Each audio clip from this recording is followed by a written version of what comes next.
ಏನೇನು ಪ್ರಾಬ್ಲಮ್ಸ್ಗಳಾಗತ್ತೆ ಇದ್ರ ಬಗ್ಗೆ ಒಂದು ಅವೇರ್ನೆಸ್ ಹಾಗೂ ಇದ್ರ ಬಗ್ಗೆ ಈ ನಾಟಕದಲ್ಲಿ ಕೆಲವೊಂದು ವಿಷಯಗಳನ್ನ ಹೇಳಕ್ ಇಷ್ಟಪಡ್ತೀವಿ. ಸೊ ಅದನ್ನ ಇವಾಗ ನೋಡಿರುವಂತೆ ವಿಷಯಕ್ಕೆ ಬರೋಣ ಹಾಗಾದ್ರೆ. ಸೊ ನಾವು ಇಂಡಿಯಾದವರು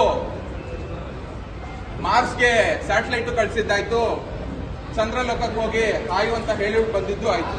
ಆದ್ರೆ ಕೆಲವೊಂದು ವಿಷಯದಲ್ಲಿ ಮಾತ್ರ ನಾವು ಇನ್ನ 1950s ಅಲ್ಲೇ ಇದ್ದೀವಿ.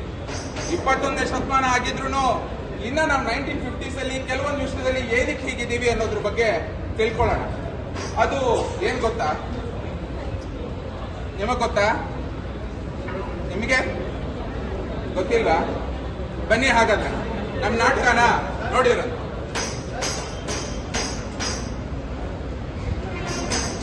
IT ಫರ್ಮ್ನ ಇಂಟರ್ವ್ಯೂ ಪ್ರೊಸೆಸ್. ಮಿಸ್ಟರ್ ಅಕ್ಷಯ್, ನಿಮ್ಮ ರೆಸ್ಯೂಮೆ ನಾನು ನೋಡಿದೆ. ನಿಮ್ಗೆ ಒಳ್ಳೆ ಎಕ್ಸ್ಪೀರಿಯನ್ಸೇ ಇದೆ. ಆದ್ರೆ ನಿಮ್ಮ ರಿಲೇಶನ್ಶಿಪ್ ಸ್ಟೇಟಸ್ ಏನು? ನೀವಿನ್ನೂ single? Thank you sir. Sir ನಾನು ಇನ್ನೂ ಸಿಂಗಲ್ ಸರ್. ನಮಗೆಲ್ಲ ಯಾರು ಬಿಡ್ತಾರೆ ಸರ್? ಸಿಂಗಲ್ ಅಂದ್ರೆ ನೈಟ್ ಶಿಫ್ಟ್ ಹಾಕೋಬಹುದು. ವೀಕೆಂಡ್ ಅಲ್ಲಿ ಕೆಲಸ ಕೇಳಿದ್ರು ಆರಾಮಾಗಿ ಬರ್ತದೆ, ಯಾವುದೇ ತೊಂದರೆ ಇಲ್ಲ. ಪಕ್ಕ ಸಿಕ್ಕದ. ಓಕೆ ಅಕ್ಷಯ್, ನಿಮ್ಮ ರೆಸ್ಯೂಮೆ ನಮ್ಗೆ ಓಕೆ ಆಗಿದೆ. ನಾನು ನಿಮ್ಗೆ ನಿಮ್ ಜಾಬ್ ಸ್ಟೇಟಸ್ ಬಗ್ಗೆ ಹೇಳಿ ಕಳಿಸ್ತೀವಿ. ಇವಾಗ ನೀವು ಹೊರಡಿ. Thank you sir. Thank you sir. ಒಳ್ಳೇದಾಗಿ. ನೆಕ್ಸ್ಟ್ ನನ್ನ ಹೆಸರು ನೇಹಾ ಅಂತ. ನನಗೆ ಡೇಟಾ ಅನಾಲಿಟಿಕ್ಸ್ ಅಲ್ಲಿ 5 years ಎಕ್ಸ್ಪೀರಿಯನ್ಸ್ ಇದೆ ಸರ್. ಓಕೆ, ನಿಮ್ಮ ರೆಸ್ಯೂಮೆಲಿ ಅಷ್ಟೊಂದು ಕಂಟೆಂಟ್ ಇಲ್ಲ, ಆದ್ರೂ ಓಕೆ, ನಿಮ್ಮ ಎಕ್ಸ್ಪೀರಿಯನ್ಸ್ ಕನ್ಸಿಡರ್ ಮಾಡ್ತೀನಿ. ಬೈ ದ ವೇ, ನಿಮ್ಮ ರಿಲೇಶನ್ ಸ್ಟೇಟಸ್ ಏನು? Unmarried sir. ಓ, ಇನ್ನ ಸಿಂಗಲ್ ಅಂದ್ರೆ ಕೆಲಸ ಸಿಕ್ಕಿದ್ಮೇಲೆ ಮದುವೆಗೆ 6 ತಿಂಗಳು ಆದ್ಮೇಲೆ ರಜಾ, ಅದಾದ್ಮೇಲೆ ಹನಿಮೂನ್ಗೆ 2 ವಾರ ರಜಾ, 1 ವರ್ಷ ಆಗೋಷ್ಟೊತ್ತಿಗೆ ಪ್ರೆಗ್ನೆಂಟು, ಅದಕ್ಕೆ ಮೆಟರ್ನಿಟಿ ಲೀವು 6 ತಿಂಗಳು ಮುಗಿದ ಕತೆ. ಆಮೇಲೆ ಮಕ್ಕಳಾಯ್ತು, ಮಕ್ಕಳನ್ನ ನೋಡ್ಕೋಬೇಕು, ಕೆಲ್ಸಕ್ಕೆ ಬರಲ್ಲ, work from home, parent teachers meeting. ಸರಿ ಸರಿ, ನೇಹಾ ನೀವು ಹೊರಡಿ, ನಾನು ನಿಮಗೆ ಅಪ್ಡೇಟ್ ಮಾಡಿ ಕಳಿಸ್ತೀನಿ. ಇಲ್ಲ ಇಲ್ಲ, ಸದ್ಯಕ್ಕೇನೂ ಇಲ್ಲ. ಇವಾಗ ನೀವು ಹೊರಡಿ, ನಾನು ಆಮೇಲೆ ನಿಮ್ಗೆ ಅಪ್ಡೇಟ್ ಮಾಡಿ ಕಳಿಸ್ತೀನಿ. ನೋಡಿದ್ರ, ಒಂದು IT ಫರ್ಮ್ ಅಲ್ಲಿ ನಿಮ್ಮ ಎಕ್ಸ್ಪೀರಿಯನ್ಸ್ ಕನ್ಸಿಡರ್ ಮಾಡಿ ನಿಮಗೆ ಕೆಲಸ ಕೊಡ್ತಾರ, ಇಲ್ಲ ನಿಮ್ಮ ರಿಲೇಶನ್ಶಿಪ್ ಸ್ಟೇಟಸ್ ನೋಡಿ ಕೆಲಸ ಕೊಡ್ತಾರ ಅಲ್ವಾ? ನಾನು ನಿಮ್ಗೊಂದು 2 ಪ್ರಶ್ನೆಗಳನ್ನ ಕೇಳ್ತೀನಿ. ಇಂಟರ್ವ್ಯೂ ತಗೊಳ್ಳೋಂಥವ್ರು ನಿಮ್ಮ ಪರ್ಸನಲ್ ಡೀಟೇಲ್ಸ್ ನಿಮ್ಮನ್ನು ಕೇಳಿದ್ರೆ ಎಷ್ಟು ಲೆವೆಲ್ ವರೆಗೂ ನೀವು ಆನ್ಸರ್ ಕೊಡ್ತೀರಾ? ಇದ್ರ ಬಗ್ಗೆ ನೀವು ಯೋಚನೆ ಮಾಡಿ. ಮುಂದೆ ನಮ್ಮ IT ಕಂಪ್ನಿಯಲ್ಲಿ ಏನಾಗತ್ತೆ ಅಂತ ತೋರಿಸ್ತೀವಿ. IT ಕಂಪ್ನಿಯ ಸ್ಮೋಕಿಂಗ್ ಝೋನ್. ಸರ್ ಏನ್ ಚೆನ್ನಾಗಿ ಹೊಗೆ ಬಿಡ್ತೀರಾ ಸರ್ ನೀವು. ನೋಡಿ ಅಕ್ಷಯ್, US ಕ್ಲೈಂಟ್ ನ ಹ್ಯಾಂಡಲ್ ಮಾಡೋದಕ್ಕೆ ನೀವೇ ಸರಿಯಾದ ವ್ಯಕ್ತಿ. ಈ ನೇಹಾ ಮತ್ತೆ ವಿಶಾಲ್ನ ಕನ್ಸಿಡರ್ ಮಾಡಿ, ಆದ್ರೆ ನೀವೇನ್ ಕೆಲಸ ಮಾಡ್ತೀರೋ ಅದನ್ನೇ ಮಾಡಿ. I am hoping on you. Okay ಸರಿ ಸರ್, ನೀವು ಹೇಳಿದ್ಮೇಲೆ ಮಾಡೇ ಮಾಡ್ತೀನಿ ಸರ್. ಸರ್ ನೀವೊಂದು ಮಾತು ಹಿಂಗೆ ಮಾಡಿ ಅಂತ ಹೇಳಿ ಹಂಗೆ ಮಾಡ್ತೀನಿ ಸರ್ ನಾನು. ಕಂಟಿನ್ಯೂ ಮಾಡಿ. ಬನ್ನಿ, ಇದು ಅಫಿಷಿಯಲ್ ಮೀಟಿಂಗ್ ಇದೆಲ್ಲ ಮುಗಿಸ್ಬೇಡ. ಸರ್ ಅಂದಾಗೆ ಮೊನ್ನೆ ಕಾರ್ ತಗೊಂಡ್ರಲ್ಲ, ಎಷ್ಟಾಯ್ತು ಸರ್ ಕಾರ್ಗೆ? Just 1.5 crore. 1.5 crore ಸರ್, ನೀವು ನೆಕ್ಸ್ಟ್ ಲೆವೆಲ್ ಸರ್ ನೀವು. ಬನ್ರಿ, ಇಟ್ಸ್ ಓಕೆ. ನೇಹಾ, ಮೀಟಿಂಗ್ ಏನಿದೆ ಬೇಗ ಮುಗಿಸ್ಬಿಡಮ್ಮ. Okay sir. ನಾನು ಕಳೆದ 2 weeks ಇಂದ ಈ US ಕ್ಲೈಂಟ್ ಬಗ್ಗೆ ಫುಲ್ ರಿಸರ್ಚ್ ಮಾಡಿದ್ದೀನಿ ಸರ್. ನಾನು 360 ಡಿಗ್ರಿ ಪ್ಲಾನ್ ಮಾಡಿದ್ದೀನಿ. ಈ 4th ಸ್ಲೈಡ್ ಅಲ್ಲಿ ನೇಹಾ, ನಾನು ಅಕ್ಷಯ್ಗೆಲ್ಲ ಹೇಳಿದ್ದೀನಿ, ಅವರು ಕ್ಲೈಂಟ್ ನ ಹ್ಯಾಂಡಲ್ ಮಾಡ್ತಾರೆ. ನೀವೇನು ತಲೆ ಕೇಳಿಸ್ಕೋಬೇಡಿ, ಅವ್ರು ಏನ್ ಹೇಳ್ತಾರೆ ಅದನ್ನ ಫಾಲೋ ಮಾಡಿ ಸಾಕು. ಸರ್, ಬಟ್ ನಾನು 2 weeks ಇಂದ ಇದ್ರ ಮೇಲೆ ಕೆಲಸ ಮಾಡಿದ್ದೀನಿ ರೀ ಸರ್. ನೇಹಾ, ಸುಮ್ಮನಿರ್ರಿ ಸರ್. ಬ್ರೇಕಲ್ಲಿ ನಮ್ಗೆಲ್ಲ ಹೇಳಿದ್ದಾರೆ, ನೀವ್ ಯಾಕೆ ತಲೆ ತಿಂತೀರಾ? ಸುಮ್ಮನೆ ನಿಮ್ಗೆ ಏನ್ ಟಾಸ್ಕ್ಗಳಿದೆ ಅದನ್ನ ಫೋಕಸ್ ಮಾಡಿ ಸಾಕು. ಸರ್, ಮೀಟಿಂಗ್ ಇವಾಗ ಶುರುವಾಗಿದೆ. ಬ್ರೇಕ್ ಅಲ್ಲಿ ಅವ್ರು ಕೆಲಸನ ಹೇಳ್ಕೊಟ್ಟಿದ್ದಾರೆ ಸರ್. ಅದೆಲ್ಲ ತಲೆ ಕೆಡ್ಸ್ಕೋಬೇಡಿ, ನಾವೆಲ್ಲ ಹ್ಯಾಂಡಲ್ ಮಾಡ್ಕೋತೀವಿ. ನಾವ್ ಏನ್ ಹೇಳ್ತೀವೋ ಅದನ್ನ ಮಾಡಿ ಅಂತ. Okay okay, great job guys. Akshay, well done. ಕೆಲಸಕ್ಕೆ ಏನಿದೆ ನೋಡ್ಕೊಳ್ಳಿ. Let's wrap up. Okay guys, thank you. ನೋಡಿದ್ರ, ಒಂದು IT ಫರ್ಮ್ ಅಲ್ಲಿ ಒಂದು ಸುಟ್ಟ ಬ್ರೇಕ್, ಒಂದು ದಮ್ಮ ಬ್ರೇಕ್ ಅಲ್ಲಿ ಪ್ರಾಜೆಕ್ಟ್ ಫಿಕ್ಸ್ ಆಯ್ತು, ಕ್ಲೈಂಟ್ ಫಿಕ್ಸ್ ಆಯ್ತು, ಯಾರು ಹ್ಯಾಂಡಲ್ ಮಾಡ್ತಾರೆ ಅನ್ನೋದು ಫಿಕ್ಸ್ ಆಯ್ತು. ಆದ್ರೆ ಅಫಿಷಿಯಲ್ ಮೀಟಿಂಗ್ ಅಲ್ಲಿ ಏನು ಡಿಸ್ಕಸ್ ಆಗಿಲ್ಲ. ಇದೆಲ್ಲ IT ಕಲ್ಚರ್ ಅಲ್ಲಿ ಇನ್ವಾಲ್ವ್ ಇದೆಯಾ? ಔಟ್ಸೈಡ್ ಈ ಮೀಟಿಂಗ್ ಅಲ್ಲಿ ಇದು ಕನ್ಫರ್ಮ್ ಆಗತ್ತಾ? Is it official? ಇದ್ರ ಬಗ್ಗೆನೂ ನೀವು ಯೋಚನೆ ಮಾಡಿ ಉತ್ತರನ ಲಾಸ್ಟ್ ಅಲ್ಲಿ ಹೇಳಿದ್ರು. ಬನ್ನಿ, leadership meeting.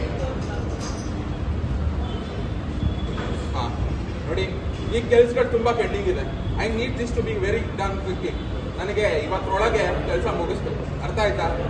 I have lot of expectation on you both. ನೋಡ್ದ ನಮ್ಮ ಬಾಸ್ನ ಎಷ್ಟು ಒಳ್ಳೆ ಲೀಡರ್ಶಿಪ್ ಸ್ಕಿಲ್ಸ್ ಇದೆ. ಇದ್ರೆ ಈ ತರ ಬಾಸ್ ಇದೆ, ಎಕ್ಸ್ಪೆಕ್ಟೇಷನ್ ನ ಕ್ಲಿಯರ್ ಆಗಿ ಸೆಟ್ ಮಾಡ್ತಾರೆ. ಐ ನೋ, ಈ ಥರ ಲೀಡರ್ಶಿಪ್ ಇರೋದ್ರಿಂದ ನಮಗೆ ತುಂಬಾ ಹೆಲ್ಪ್ ಆಗುತ್ತೆ. ಇದೇ ಡೈಲಾಗು, ಇದೇ ಸೀನು. ಮೇಲ್ ಬಾಸ್ ಇರೋ ಕಡೆ ಫಿಮೇಲ್ ಬಾಸ್ ಬಂದ್ರೆ ಏನ್ ಶಿಫ್ಟ್ ಆಗತ್ತೆ ಅಂತ ನೋಡಿ. ಹಲೋ ಟೀಮ್, ನಮ್ಮ US ಕ್ಲೈಂಟಿಗೆ ಕಳಿಸಬೇಕಾಗಿದ್ದ ಅಪ್ಡೇಟ್ಸ್ ಇನ್ನೂ ಯಾಕೆ ಹೋಗೇ ಇಲ್ಲ? ಟೀಮ್ ತುಂಬಾ ನಿಧಾನ ಆಗಿದೆ. ಕಮಾನ್ ಮಕ್ಕಳ, ನನಗೆ ವೀಕೆಂಡ್ ಒಳಗೆ ಎಲ್ಲ ರಿಪೋರ್ಟ್ಸ್ ಬೇಕು. ಈ ಅಮ್ಮ ಒಬ್ಳು ಏನ್ ಮೊನ್ನೆ ನಮ್ ಜೊತೆ ಕೆಲಸ ಮಾಡ್ತಿದ್ದಾಳೆ, ಮ್ಯಾನೇಜರ್ ಆಗ್ಬಿಟ್ಲು. ಇವಾಗ ಏನೋ ಇವಳೇ ದೊಡ್ಡ ಲೀಡರ್ಶಿಪ್ ಸ್ಕಿಲ್ಸ್ ಎಲ್ಲ ತೋರಿಸ್ಕೊಂಡು ಮಾಡ್ತಿದ್ದಾಳೆ. ಹೀಗೆ ಮ್ಯಾನೇಜರ್ ಅಷ್ಟು ಆಟಿಟ್ಯೂಡ್, ಇಷ್ಟ ಇಲ್ಲ. ಮನೇಲಿ ಪಾಪ ಗಂಡ ಸತ್ತ ಅಷ್ಟೇ. ನೋಡಿ, same script, same dialogue, same situation, ಆದ್ರೆ ಡಿಪೆಂಡೆನ್ಸಿ ಆಗಿದ್ದು ಯಾರ ಮೇಲೆ? So it depends on how you treat a male boss or a female boss. ಇಲ್ಲಿ ಲೀಡರ್ಶಿಪ್ ಕ್ವಾಲಿಟಿ, ಬಾಸಿಸಮ್ ಎಲ್ಲವೂ ಬರ್ಬೋದು, ಆದ್ರೆ ನೀವು ಇದನ್ನ ಹೆಂಗ್ ಹ್ಯಾಂಡಲ್ ಮಾಡ್ತೀರಾ ಅನ್ನೋದು ನಿಮ್ಮ ಇಂಡಿವಿಜುವಾಲಿಟಿ ಮೇಲೆ ಡಿಪೆಂಡ್. ಬನ್ನಿ ನಮ್ಮ ಲಾಸ್ಟ್ ಸೀನ್ ನೋಡೋಣ. Handling a big event. Akshay ಮತ್ತೆ ಅದಿತಿ, ನೆಕ್ಸ್ಟ್ ವೀಕ್ ನಮ್ಮ ಕಂಪ್ನಿಯ ದೊಡ್ಡ ಇವೆಂಟ್ ಇದೆ. ನೀವು ಆ ವೆಂಡರ್ನೆಲ್ಲ ಹ್ಯಾಂಡಲ್ ಮಾಡ್ಬಿಡಿ. ಮತ್ತೆ ನೀವು ಅದಿತಿ ಆಫೀಸ್ ಮುಂದೆ ರಂಗೋಲಿ ಹಾಕ್ಸೋದು, ಎಲ್ರಿಗೂ ಊಟ ತಿಂಡಿ ಕೊಡ್ಸೋದು, ಅದ್ರ ಬಗ್ಗೆ ನೋಡ್ಕೊಳ್ಳಿ. ಓಕೆನಾ? ಸರ್, ನಾನು ಮುಂಚೆ ಲಾಜಿಸ್ಟಿಕ್ಸ್ನಲ್ಲಿ ಲೀಡ್ ಆಗಿದ್ದವರು. ಆ್ಯಂಡ್ ಐ ನೋ ಅದು bulk project. It's okay Aditi. ಆಚೆ ಕಡೆ ತುಂಬಾ ಬಿಸಿಲಿದೆ ರೀ. ಅಕ್ಷಯ್ ಅವರು ಅದನ್ನೆಲ್ಲ ಹ್ಯಾಂಡಲ್ ಮಾಡ್ತಾರೆ. ನೀವು ಆ ರಂಗೋಲಿ ಹಾಕ್ಸೋದ್ರ ಬಗ್ಗೆ ಮತ್ತೆ ಊಟ ತಿಂಡಿದ ಬಗ್ಗೆ ನೋಡ್ಕೊಳ್ಳಿ, ಅಷ್ಟು ಸಾಕು. ಸರ್, ನೀವು ನನ್ನ ಮಾತು ಕೇಳಿಲ್ಲ ಸರ್. ನಿಮ್ಮ ಎಕ್ಸ್ಪೀರಿಯನ್ಸ್ ಬಗ್ಗೆ ಅಲ್ಲಿ ಏನೇ ಆಗಲಿ ಹೀಗೆ ನೀವಾಗ್ತಿದ್ದೆಲ್ಲ ಡಿಸೈಡ್ ಮಾಡಬೇಕು. ಹೇಗೆ ಸರ್? ತುಂಬಾ ತಲೆ ಕೆಡ್ಸ್ಕೋಬೇಡ್ರಿ. ನಾವೇನ್ ಹೇಳ್ತೀವೋ ಅದನ್ನ ಮಾಡಿ ಅಷ್ಟೇ. ಓಕೆನಾ? ಜಸ್ಟ್ ಬಿಕಾಸ್ ನಾನು ಹುಡುಗಿ ಅಂತ ನನಗೆ ರಂಗೋಲಿ ಹಾಕೋದು, ಪಾತ್ರೆ ಅರೇಂಜ್ ಮಾಡೋದು, ಗ್ಲಾಸಸ್ ಕೊಡೋದು ಅಂತ ಇದ್ದೀರಾ? ರೀ ನೋಡ್ರಿ, ಕ್ಲೈಂಟ್ ನ ಹ್ಯಾಂಡಲ್ ಮಾಡ್ಬೇಕು, ಇದೆಲ್ಲ ಕಂಪ್ನಿ ಪಾಲಿಸಿ. ಹೇಳಿದ್ದನ್ನ ಫಾಲೋ ಮಾಡಿ ಅಷ್ಟೇ. ಲೀಡರ್ಶಿಪ್ ಹೇಳೋದನ್ನ ಕೇಳ್ಬೇಕು ಅಷ್ಟೇ. ಪ್ಲೀಸ್ ನಾನು ಅಂತಾರೆ ಕೆಲಸ ಇದೆ, ನಡಿಯಮ್ಮ. ಅಕ್ಷಯ್ ನೋಡ್ಕೊಳ್ರಿ ಎಲ್ಲ. Okay sir. 21ನೇ ಶತಮಾನದ ಸಿಚುಯೇಷನ್ ಏನೇ ಬದಲಾಗಿರ್ಬೋದು. ನಮ್ಮನ್ನ ಎಲ್ಲ ರೀಪ್ಲೇಸ್ ಮಾಡ್ತಾ ಇರ್ಬೋದು, ಎಲ್ಲಾ ಕೆಲಸನೂ ಮಾಡ್ತಾನೆ ಇರ್ಬೋದು, ಆದ್ರೆ ವುಮೆನ್ ಎಂಪವರ್ಮೆಂಟ್, ಹುಡುಗಿಗೆ ಸಿಗ್ಬೇಕಾಗಿರೋ ವ್ಯಾಲ್ಯೂಸ್, ಹೆಣ್ಮಕ್ಳಿಗೆ IT ಕಲ್ಚರಲ್ಲಿ ಸಿಗ್ಬೇಕಾಗಿರೋ ರೆಸ್ಪೆಕ್ಟ್ ಎಷ್ಟು ಲೆವೆಲ್ ಅಲ್ಲಿ ಇದೆ, ಹೇಗೆ ಇದನ್ನ ಹ್ಯಾಂಡಲ್ ಮಾಡ್ತಿದ್ದಾರೆ ಅನ್ನೋದು ನಿಮ್ಮಗಳಿಗೇನೆ ಗೊತ್ತಿದೆ. ಸೊ ಹಾಗಾಗಿ ದಯವಿಟ್ಟು ವುಮೆನ್ ಎಂಪವರ್ಮೆಂಟ್ ಇದ್ರ ಬಗ್ಗೆ ಎಲ್ಲರೂ ಜವಾಬ್ದಾರಿ ತಗೊಳ್ಳೋಣ. ಹಾಗೂ ನಮ್ಮಲ್ಲಿರೋ ಎಲ್ಲ ಇಂಡಿವಿಜುವಾಲಿಟೀಸು ವುಮೆನ್ಗೋಸ್ಕರ ನಿಂತ್ಕೊಳ್ಳೋಣ. ಒಂದು ವುಮೆನ್ ನಿಂತ್ಕೊಂಡ್ರೆ ಹಲವಾರು ವುಮೆನ್ಸ್ಗಳಿಗೆ ದಾರಿ ದೀಪ ಆಗುತ್ತೆ. ನಮ್ಮ ಕನ್ನಡದಲ್ಲಿ ಒಂದು ಗಾದೆ ಇದೆ, ಒಂದು ಶಾಲೆ ತೆರೆದ್ರೆ 100 ವಿದ್ಯಾರ್ಥಿಗಳು ಕಲಿತಾರೆ, ಆದ್ರೆ ಒಂದು ಹೆಣ್ಣು ವಿದ್ಯಾರ್ಥಿ ಕಲ್ತ್ರೆ 100 ಶಾಲೆ ತೆರೆದಂತೆ ಅಂತ ಒಂದು ಗಾದೆ ಇದೆ. ಅದನ್ನ ಸುಮ್ಮನೆ ಅಂತೂ ಮಾಡಿಲ್ಲ. ಸೊ ಎಲ್ಲರೂ ಇದನ್ನ ತಿಳ್ಕೊಳ್ಳೋಣ, ಎಲ್ಲರೂ ಇದನ್ನ ಪಾಲಿಸೋಣ. ನಮ್ಮಲ್ಲಿರೋ ಅಕ್ಕ ತಂಗಿಯರನ್ನ, ನಮ್ಮ ಅಮ್ಮಂದ್ರನ್ನ, ನಮ್ಮ ದೊಡ್ಡಮ್ಮಂದ್ರನ್ನ ರೆಸ್ಪೆಕ್ಟ್ ಕೊಡೋಣ. ಹಾಗೆ ಎಲ್ಲರನ್ನು ಒಂದಾಗಿ ನೋಡ್ಕೊಳ್ಳೋಣ.